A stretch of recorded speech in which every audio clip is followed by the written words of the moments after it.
Hi guys, I'm Mike. And I'm Stephen. And this is Indy Fanatics, your home for IndyCar content with weekly podcasts and feature videos. Welcome back to the channel and to another feature video. Last time out we had part 4 of our History of IndyCar series, so if you haven't already, check that one out. Don't forget, if there is a driver, team or topic you'd like us to cover, comment down below. But now it's time to return to our Who Is series. Today's episode is on Kiwi racer Scott McLaughlin. Dominic Barden suggested this one, and we also have a very special guest to help us cover Scott's supercar career. So watch out for that later in the episode. But now it's time to ask, who is Scott McLaughlin? Scott was born on the 10th of June 1993 in Christchurch, New Zealand. Fun fact, that's the same year I was born. Like most of our drivers in the Who Is series, Scott started his journey into motorsport in karting, beginning at age 6 before competing in races from the age of 7 onwards. His most notable achievements in karting came in 2008, where he would be 3rd in the National Australian Sprint Kart Championship in the Junior Clubman class and 2nd in the Gen I Rotax Max Challenge NZ Junior class. 2009 was a quieter year for McLaughlin, competing in the Australian National Sprint Kart Championship again and NZ Top Half Series in the 100cc Yamaha Light class, finishing 13th and 11th respectively. But got his first experience of racing cars competitively in the Golden Holden 1 Hour.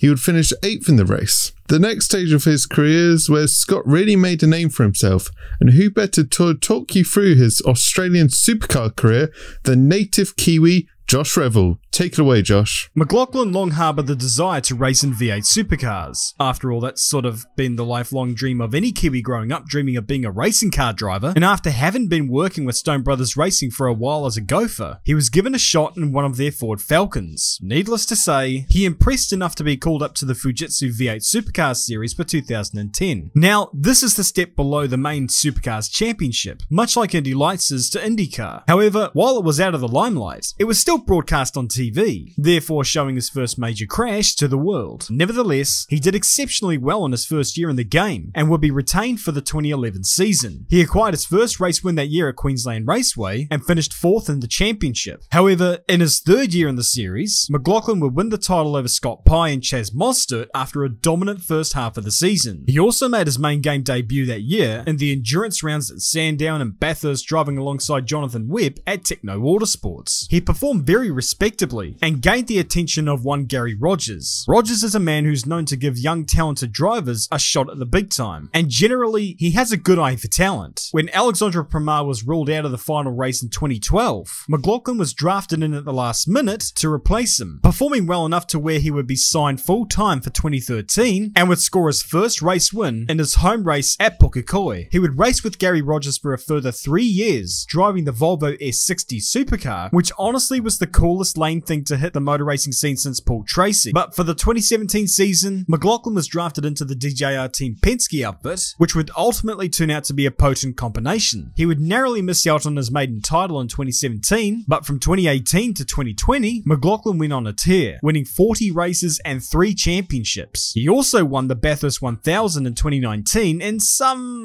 somewhat suspicious circumstances. McLaughlin could have won several more titles had he stayed. His legacy in supercars is indisputable, but having accomplished all there is to accomplish in this game, he began to take the next step.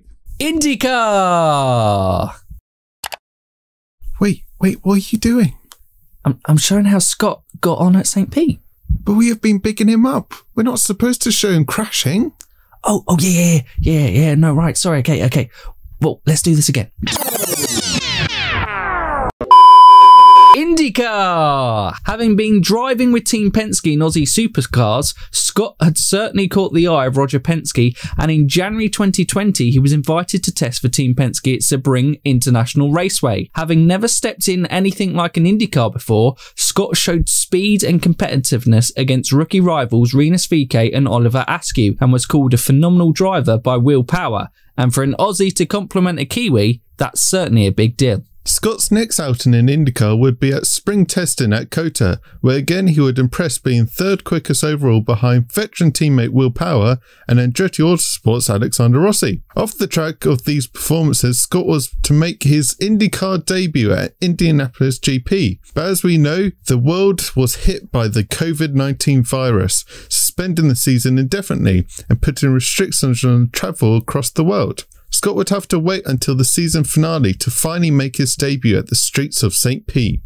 Having come into the season at the end with all his competitors up to speed and a long time since his last outing in an Indy car at COTA, it was always going to be a struggle, qualifying 21st and running 17th before locking wheels with Marco Andretti being sent into a spin before being collected by Rinus VeeKay. A baptism of fire for sure, but that didn't stop Penske announcing that Scott would be driving full-time in the series for the team in 2021, driving the number 3 car as the 4th full-time seat. Scott McLaughlin has shown his ability in the Australian Supercar Series, and like Josh said, he'd won it all there, and his legacy was secure. But now a different challenge beckons, and one that Scott himself is excited to tackle, describing his debut as the best day of his life. Bar his wedding, of course. Roger Penske doesn't pick nobodies to drive for him and has a keen eye for talent that has brought plenty of joy to IndyCar's most successful team. With Will Power and Simon Pagenaud getting to their latter stages of their career, Scott has big shoes to fill alongside American superstar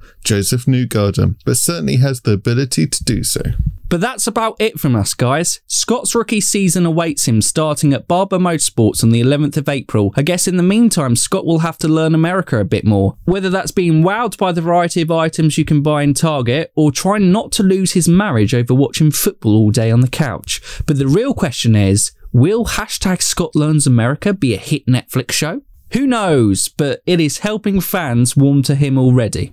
That is it though for this episode. We hope you've enjoyed, and thanks to Josh for helping out on this one. If for some bizarre reason you haven't come across his channel, we will leave a link in the description below and you can check out his motorsport content. But if you're new around here or haven't done so already, Stephen, you can like, subscribe and ding that bell. Ding it. So for now, you Indy fans, keep racing.